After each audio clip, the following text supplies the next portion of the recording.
If you want to shine like a sun, first burn like a sun. अगर सूरज की तरह चमकना चाहते हो तो सबसे पहले सूरज की तरह जलना भी सीखो।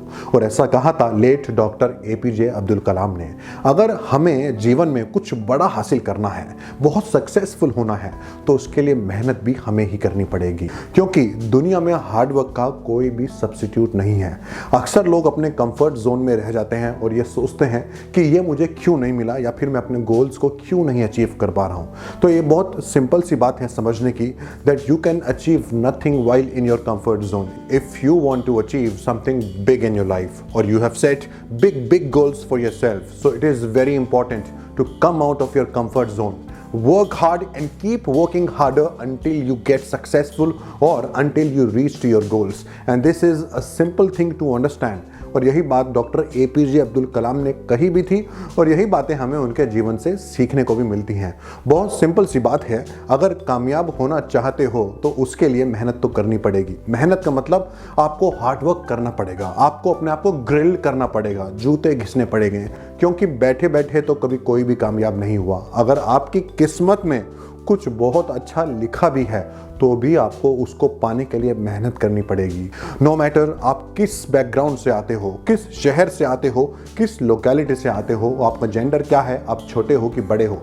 ऐसे बहुत से लोग हैं जिन्होंने 50 साल की उम्र के बाद अपना करियर शुरू किया और वो सक्सेसफुल हुए, और ऐसे भी बहुत से लोग हैं जो कि टीनेजर में ही सक्सेसफुल हो गए। और ऐसा ही डॉक्टर एपीजे अब्दुल कलाम ने भी कहा है कि अगर आप सूरज की तरह चमकना चाहते हो, अगर आप चाहते हो कि आपकी लाइट पूरी दुनिया में सबको दिखे, तो आपको बहुत मेहनत करनी पड़ेगी। आपको सूरज की तरह जलना भी पड़ेगा, तपना भी पड़ेगा, ग्रिलिंग भी करानी होगी, जूते भी घिसने होंगे, बहुत मेहनत करनी होगी। फिर चाहे गर्मी हो या सर्दी, अगर आपको सुबह 5 बजे उठना है तो फिर उठना है। अगर आपको बिना हेल्पिंग हैंड्स के अपने काम को करते जाना है तो फिर करना है, क्योंकि ये बात भी सच है, जब आप किसी गोल को अचीव करने के लिए बहुत मेहनत करते हो, स्टेप बाय स्टेप आप स्टेयर्स चढ़ते हो, एक एक कदम करके आगे बढ़ते हो, तो ऑटोमेटिकली आपको सपोर्ट भी मिलने लगती है। लोग आपकी ड्रीम्स में बिलीव भी करने लगते हैं और कहीं ना कहीं आप कामयाबी की सीढ़ियों को चढ़ने भी लगते हो। लेकिन ये बातें कर कर ही समझ में आएंगी, ये बातें कभी भी किताब पढ़ के या किसी की बात सुन के समझ में नहीं आने वाली हैं। इस वीडियो में भी मैं आपको यही बताना चाहता हूं कि अगर आपको सच में सक्सेसफुल बनना है तो थ्योरेटिकल होने की जगह थोड़ा सा प्रैक्टिकल होना पड़ेगा। आपको ये बात सुनकर हैरानी होगी कि कई बार ऐसा होता है, हमारे और हमारी कामयाबी के बीच में सिर्फ और सिर्फ एक ही कदम का फासला होता है, और 99.9% लोग जब उस एक कदम को लेने की बारी आती है तो वो गिव अप कर देते हैं। लेकिन गिव अप करने से कुछ हासिल नहीं होने वाला है। अगर कुछ बड़ा हासिल करना है, बड़ा आदमी बनना है, सक्सेसफुल बनना है, एंटरप्रेन्योर बनना है, कुछ बड़ा करके दिखाना है, तो उसके लिए डरना नहीं बल्कि बोल्ड होना होगा, मेहनत करनी होगी, हार्ड वर्क करना होगा, एक कदम आगे बढ़कर चलना होगा, और तभी जाके दुनिया भी आपके साथ चलेगी। लेकिन अगर आप ही आपका साथ नहीं दोगे तो फिर दूसरा आदमी आप में कैसे विश्वास करेगा। तो सबसे पहला पॉइंट है, आपको सेल्फ कॉन्फिडेंस अपने अंदर लाना होगा, आपको सेल्फ मोटिवेट होना होगा, क्योंकि जो आदमी सेल्फ मोटिवेटेड नहीं है, जिस आदमी को खुद पर ही विश्वास ना हो, भला उसके ऊपर दुनिया कैसे विश्वास करेगी। तो आपको सबसे पहले सेल्फ मोटिवेट होना है, और रास्ते में जितने भी हर्डल्स आए तो ये मान के चलिएगा कि ये हर्डल्स तो आती ही रहेंगी, लेकिन इनकी वजह से आपको घबराना नहीं है। आपको अपना कॉन्फिडेंस बिल्कुल भी कम नहीं होने देना है, और ना ही आपको अपनी टीम का कॉन्फिडेंस कम होने देना है। देखो, भले ही जेब में पैसे ना हो, लेकिन अगर दिल में वो विश्वास है, अगर कॉन्फिडेंस है, तो आपको कोई नहीं हरा सकता। आपको सिर्फ और सिर्फ इस दुनिया में एक ही इंसान हरा सकता है, और वो आप खुद हो।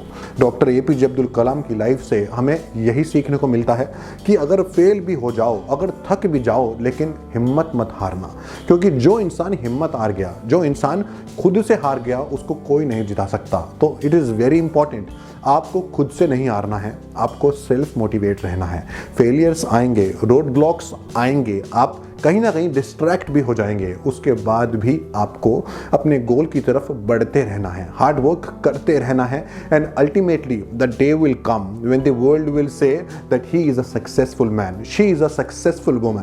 तो कहना गलत नहीं है, डॉक्टर कलाम ने बहुत अच्छी बात कही है, if you want to shine like a sun first burn like a सन।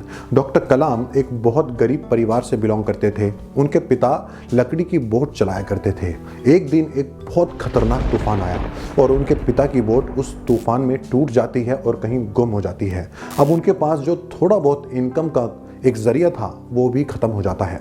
परिवार में बहुत गरीबी थी, खाने पीने के लिए भी कुछ नहीं होता था। ऐसा भी हो जाता था कभी कभी जब डॉक्टर कलाम अपने परिवार के साथ ज़मीन पर बैठकर खाना खा रहे होते थे तो एक बार उन्होंने एक चपाती ज़्यादा खा ली।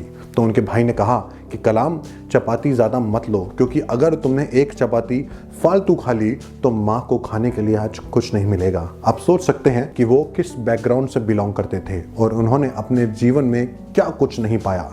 बात 1941 की है, जब परिवार में बहुत गरीबी थी और कलाम को कुछ ना कुछ फैमिली की इनकम में कंट्रीब्यूशन भी करना था। वो उस समय 5th क्लास में पढ़ा करते थे। उनकी उम्र तकरीबन 10 साल की होगी। वो अपने घर से रेलवे स्टेशन जाया करते थे और रेलवे स्टेशन उनके घर से तकरीबन 20 किलोमीटर की दूरी पर था। वहाँ पर जाकर वो न्यूज़पेपर लिया करते थे और लोगों के घरों पर न्यूज़पेपर फेंका करते थे सुबह ही सुबह। तो उस समय 1941 यानी कि वर्ल्ड वॉर सेकेंड का टाइम था और न्यूज़पेपर में बहुत सी फाइटर जेट की फोटोग्राफ्स आया करती थी। तो कलाम क्या करते थे, वो न्यूज़पेपर में से फाइटर जेट की फोटो की कटिंग अपने पास रख लिया करते थे, जो कि उन्हें बहुत इंस्पायर करती थी। उससे उन्हें बहुत इंस्पिरेशन मिलती थी और यही उन्होंने अपने जीवन में भी सोच लिया कि मुझे बड़ा होकर पायलट बनना है। उन्होंने बहुत पढ़ाई करी, उनको पढ़ाई करने के लिए स्कॉलरशिप भी मिली और जब एक बार उनको पता चला कि देहरादून में IAF यानी कि इंडियन एयरफोर्स का एग्ज़ाम है तो वो वहाँ पर एग्ज़ाम को देने के लिए पहुँच जाते हैं। तकरीबन 25 लोग वहाँ पर पहुँचते हैं और वहाँ पर सिर्फ 8 ही स्लॉट्स यानी कि 8 ही नौकरियाँ होती हैं। डॉक्टर कलाम इंटरव्यू में बैठते हैं, सब कुछ हो जाता है और जब रिजल्ट आता है तो उनकी रैंक आती है 9th। उनको बहुत ख़राब लगता है। ऐसा लगता है कि बचपन से सोचा हुआ सपना आज टूट गया। जब उनका पायलट बनने का सपना टूट जाता है तो वो बहुत उदास हो जाते हैं और उदास होकर वो ऋषिकेश चले जाते हैं। वहाँ पर वो गंगा किनारे खड़े होते हैं, बहुत उदास होते हैं। तब उनको वहाँ पर एक गुरु मिलते हैं जिनका नाम होता है स्वामी शिवानंद। वो उनसे पूछते हैं कि तुम्हारी परेशानी का क्या कारण है। तब डॉक्टर कलाम स्वामी शिवानंद को बताते हैं कि उनका पायलट बनने का सपना टूट गया, वो इंडियन एयरफोर्स के एग्जाम में फेल हो गए। तब फिर वो उनको भगवत गीता के 11 चैप्टर से कुछ श्लोक पढ़कर सुनाते हैं और ऐसा डॉक्टर कलाम ने अपने एक इंटरव्यू में भी कहा था कि भगवत गीता के 11 चैप्टर के उन श्लोकों को सुनने के बाद तो जैसे उनका जीवन ही बदल गया। वो बिल्कुल भी घबराए नहीं, उनके अंदर एक अलग सी एनर्जी आ गई और वो निरंतर मेहनत करते रहे और अब उन्होंने ठान ली कि मैं अगर पायलट नहीं बन पाया तो भी मैं हार नहीं मानूंगा, मैं अपने जीवन में कुछ ना कुछ अच्छा तो ज़रूर करूंगा। और आप सभी लोग जानते हैं आज पूरी दुनिया डॉक्टर APJ अब्दुल कलाम को किस नाम से जानती है, the missile man of India, only and only doctor APJ Abdul Kalam. तो डॉक्टर कलाम ने कुछ गलत नहीं कहा था। अगर आप सूरज की तरह चमकना चाहते हो तो सबसे पहले सूरज की तरह जलना सीखो। कभी भी हार मत मानो। फेलियर्स, रोड ब्लॉक्स, ऑब्स्टेकल्स आपके रास्ते में आते रहेंगे, ये सबके रास्ते में आए हैं, लेकिन इनसे घबराना नहीं है। इनफैक्ट इनसे कुछ सीखना है। ये भी हमें कुछ ना कुछ सिखाने के लिए आते हैं और जैसे जैसे आप इनसे सीख कर आगे चलते रहोगे, हार्डवर्क करते रहोगे, मेहनत करते रहोगे, डरोगे नहीं, अपने अंदर वो सेल्फ कॉन्फिडेंस बनाए रखोगे, अपने अंदर वो जो छोटा सा दिया है उसको जला के रखोगे, तो एक दिन आएगा जब आप उस छोटे से दिए से पूरी दुनिया में रोशनी कर सकोगे और पूरी दुनिया आपके साथ खड़ी होगी, क्योंकि उस वक्त आप कामयाब हो चुके होंगे।